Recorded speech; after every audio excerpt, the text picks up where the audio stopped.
My guest today was taking a speech class at a public college when they asked him to give a persuasive speech. The topic he chose? The love of God. How do you suppose that went over in a public college? Well, you're going to find out next on this episode of Better Life Today.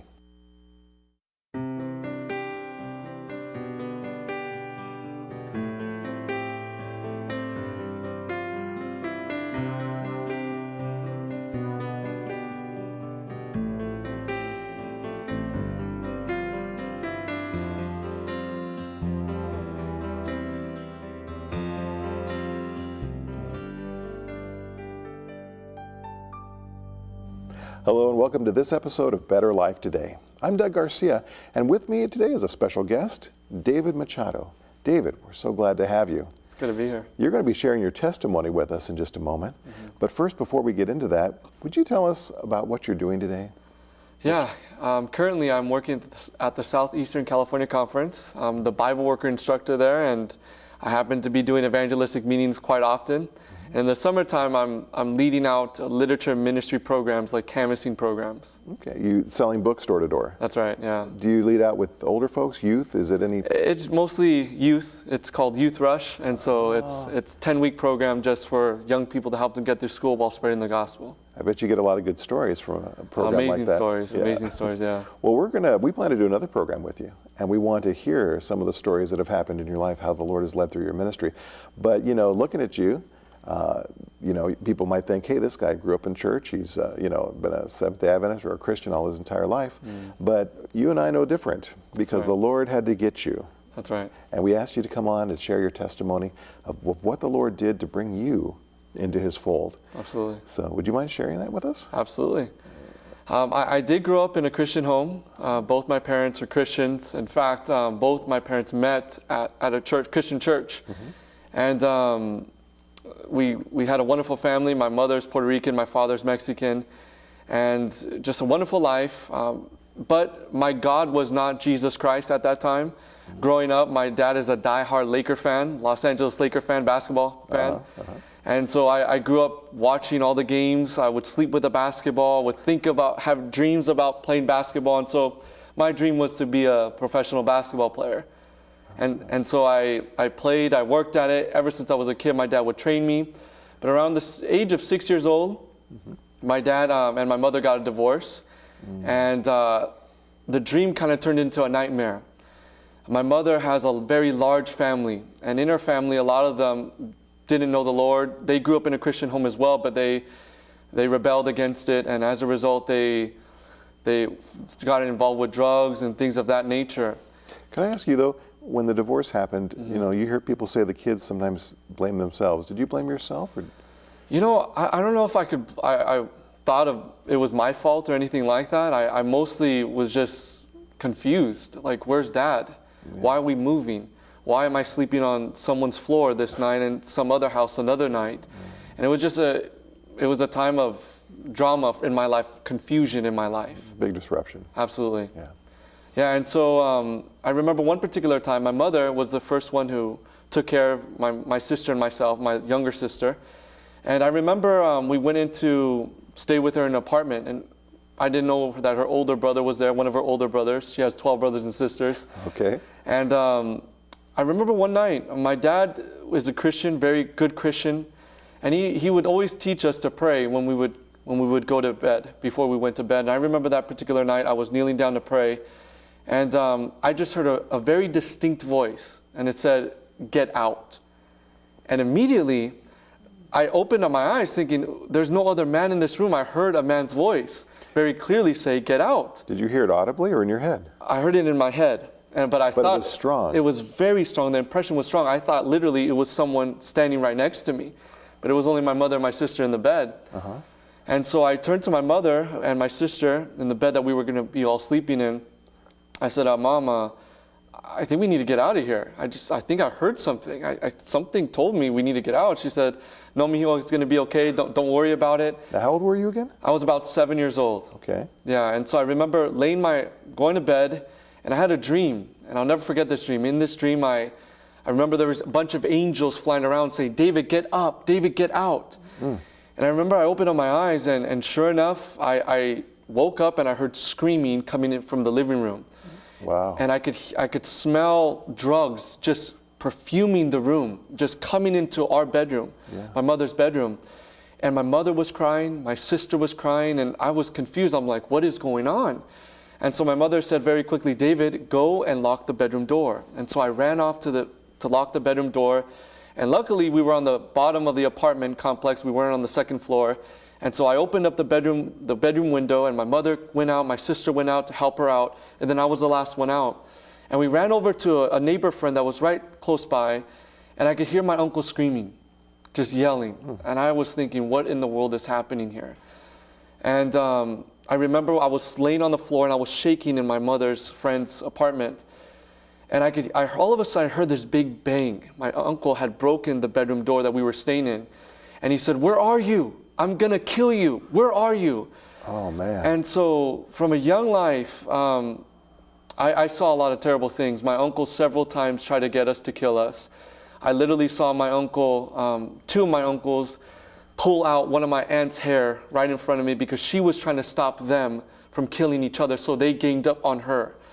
And so from a little kid, I was very much confused, wondering what in the world's happening. Why is there so much hate between my family? And very quickly I saw the effects of drugs, and I saw the effects of how it could disrupt someone's life. And it was absolutely terrible. Finally, my mother was able to get on her feet and able to get her own apartment. And I remember we were staying in this apartment complex, and my mother said, okay, mijo, it's time to go. And usually when a parent wants you to do something, very quickly they'll give you something sweet. At least that's what I've learned from my mother. And so she gave me a cookie, and I grabbed the cookie, and I was so excited. She was like, okay, let's go. And I was the first one out the door. And as soon as I was out the door, a middle-aged man came out of the bushes, literally right in front of my house, the apartment complex, from the door we were staying in. And he had one hand behind his back and another hand like this, and he was saying, come here. I was looking at him and thinking, I've never seen this man. I'm not going to move towards him at all. And he was like, come here, I have something for you. And so I said, no, it's okay. And I extended my hand with the cookie, and then I said, would you like a piece of my cookie? And he was not interested in the cookie. He said, no, I have something for you. Come here. And he saw that I wasn't moving. I wasn't budging at all. And so he began to walk towards me. And just about when he was in arm's length, he removed his other hand from behind his back, and he had a knife. Whoa. And he said, I said, come here. And just about that moment when he was going to grab me, my Puerto Rican mother walked out the front door.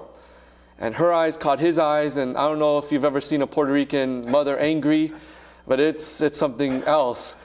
And immediately that man saw my mother, and she had no weapons or anything, but he turned around, took off running. My mother ran after him. Whoa. And I like to think, luckily, he's very lucky that she wasn't able to catch him. Yeah. But you know, that did something to me. I was not only afraid of my mother, or not my mother, but my mother's family. Yeah. I was afraid of now the world. I thought there was a man that was just waiting for that precise moment for me to step out of my house without anyone looking, for him to grab me. So as a kid, I didn't want to go outside my house. I didn't want to play with my friends, my cousins. I was afraid. I was in my house, and the only time I ever felt safe was when my mother was around. Wow. And so it was a crazy life. I quickly thought, God, if there is a God, why am I suffering so much? This is a terrible life. I don't even want to live this life. I'm paranoid of my own family, now the world. What's the point of living? Yeah. And so shortly after that, my mother couldn't afford to take care of my sister and myself. And so she dropped us off at my dad's house. And my dad saw the fear that I had in my life and the trauma I had. And he gave me a Bible for my 10th birthday. And he said, this is the most powerful weapon, David, that you will ever meet. This Bible here is able to change lives more than any of your modern day superheroes you see on television. And I said, okay, that's great. But I didn't pick it up for another 10 years. At the age of 13, I remember on my 13th birthday, my older cousins invited me to come over their house, and they asked if I could spend the night. They said, I'm an adult now. At 13 years old, and they said, we want to introduce you to some things. And so at the age of 13, my cousins took me to the bedroom, and it was at nighttime, and I was getting ready to go to bed. They're like, oh, you're not going to bed this early. You're a man now. Anyways, they brought me in front of their computer, and they started to put pornography on there. And immediately my first reaction was, this is not right. I shouldn't be watching this. And so I turned around to kind of remove myself from that screen. Yeah. They quickly held me onto the chair. They kept my eyes open and shut my mouth. And they forced me for, 30 minutes, an hour to watch pornography. And so from the age of 13, I was afraid of my family. I was afraid of the world. And now I was addicted to pornography. The only freedom I ever felt, like I felt like I was alive, was when I had a basketball in my hand. I felt like when I was playing, I was in a different world. All my problems, all the trauma of my life just disappeared.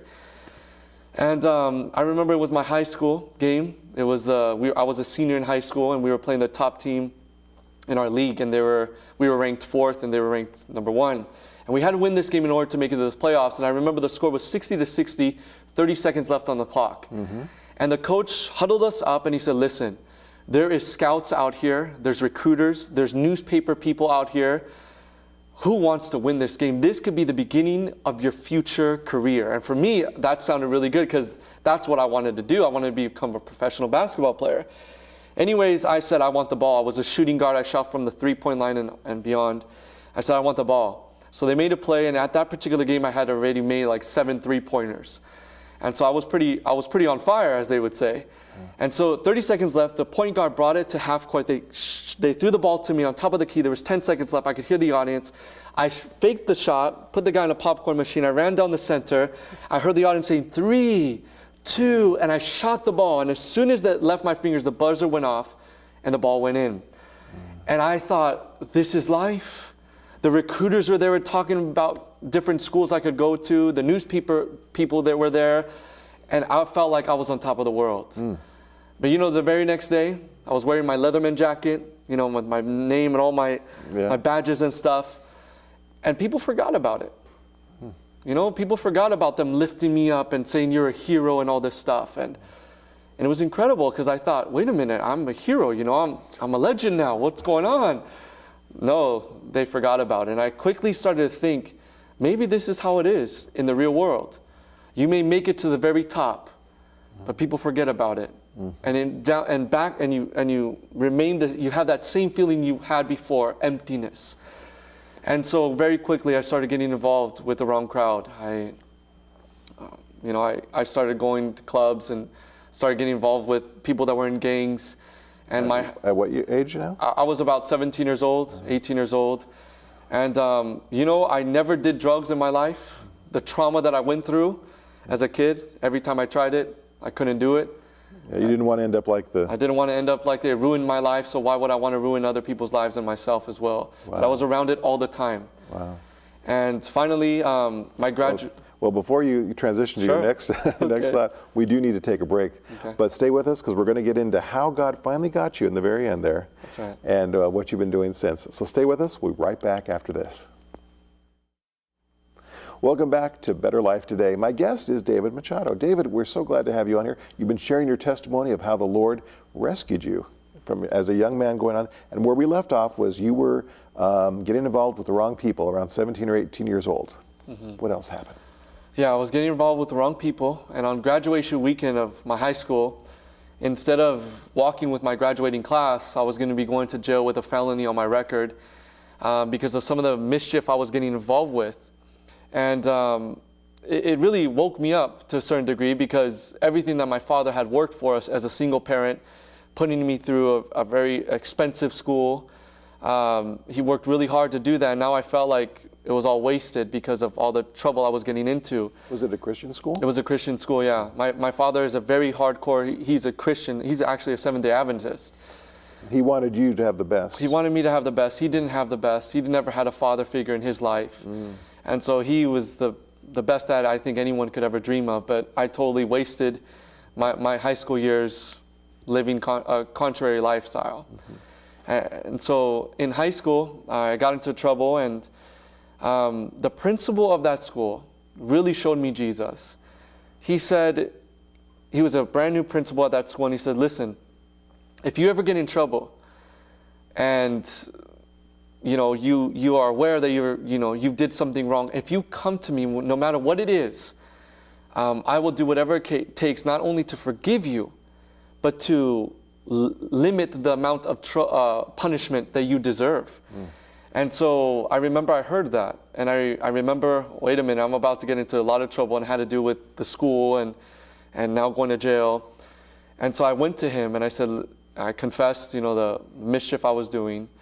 And he said, okay, David, I'll see what I can do. And the cops were going to be going to our house that very night. And he said, I'm going to go ahead and try to get a hold of them and see if we could just get you guys to do community service, etc. And so that's what ended up happening.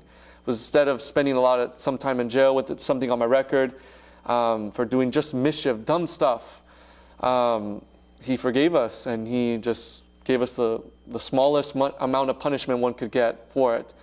And for the first time, I think that was the first time I experienced grace in my life. But I thought I would learn from that, but I continued to live that lifestyle. When I got into college, I was still hanging out with the wrong crowd, still getting into a lot of trouble. And the whole point of that was to try to find satisfaction in life, purpose in life. Finally, someone that I used to play basketball with gave me a flyer, and it said escape from the black hole. And he said, hey, David, this is going to be a rapper's going to be here at this church. You need to go. And so at that time, I was really into that music, so I was like, absolutely. I mean, that sounds pretty cool. I never heard a rapper at a church, and at that time, I could care less about God or church or anything like that. So I was like, yeah, maybe I'll give this a shot. I mean, I am empty. What do I have to lose? And so I was thinking I was going to go to a rap concert at a church. And I walked into this very large church. It was a Seventh-day Adventist church, thinking it was going to be a rap concert, sat on the way back. And I remember I was watching the speaker. And he was dressed up in a suit, looked very nice. I said, well, this is very peculiar. I've never seen a rapper dress in this kind of way. And he began to share his testimony.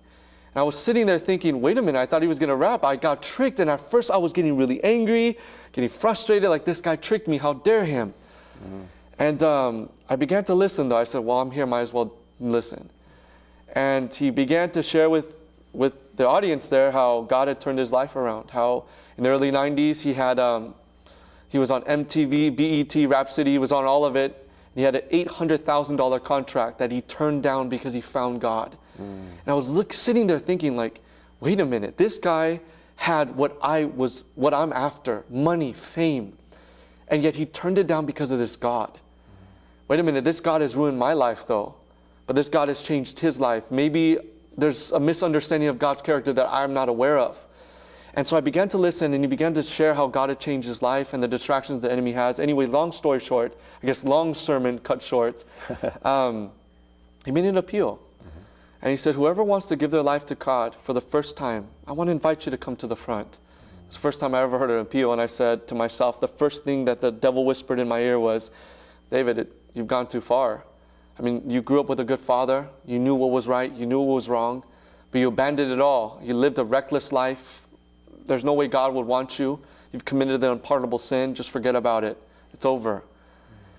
And immediately, as those thoughts began to creep into my mind and darkness began to fill my heart again, he said something. And that one phrase changed my life. He said, it doesn't matter what your reputation is. It doesn't matter how far you've gone. God's grace is sufficient for you. And I remember I began to cry. For the first time in a long time, I began to cry, and I said, God, is this you? Is this you speaking to me? And so I stood up, and I didn't even walk to the front. I ran to the front because that feeling that I had, I didn't want it to leave me. I felt like, oh, I've been wasting 19 years of my life on myself, and now I didn't want to lose it. And that was on March 5th, 2007. For the last 11 years, as soon as that happened, I wanted to know more about the Bible, because for the last 10 years since my dad gave me one, I didn't pick it up, wasn't interested. And so I right away someone started giving me Bible studies. I got involved in a ministry that would do revivals. And I just had this deep desire to share Jesus, like I never had before in all my life. And I remember I was going to a public college. And halfway through the semester, I'd given my heart to God in March.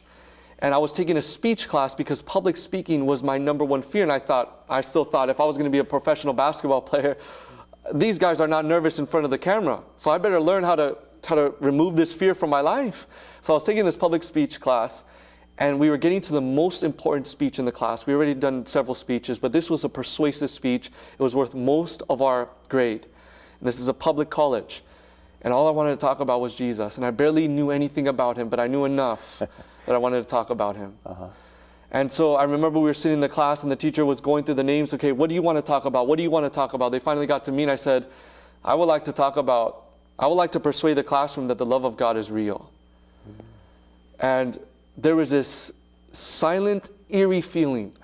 I was in the back of the class, everyone turned around and looked at me and were thinking, what do you want to talk about? In fact, the teacher paused and said, excuse me, David, what do you want to talk about?